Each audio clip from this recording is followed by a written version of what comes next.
తుంగతుర్తి ప్రాంతానికి బునాది గాని కాలువ కానీ లేదంటే గంధమల్లతోని వచ్చే ప్రత్యామ్నాయ కాలువ కానీ లేదంటే గతంలో దేవాదుల సంబంధించిన ప్రాజెక్ట్ అది కాంతనపల్లి నుంచా లేకపోతే ఇతరత్ర ఎక్కడి నుంచి అయినా సరే తీసుకురావాల్సిన పరిస్థితి గత 9 సంవత్సరాల్లో ఉండే.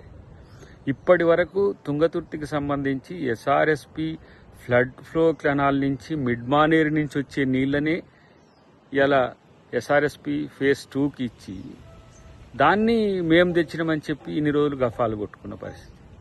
ఈరోజు కాళేశ్వరం వల్లనే మొత్తం తుంగతుర్తి సూర్యాపేట కాదు కోదాడ హుజూర్ నగర్ వరకు కూడా పోయినామన్న నీళ్లు పెట్టినామన్న పరిస్థితి.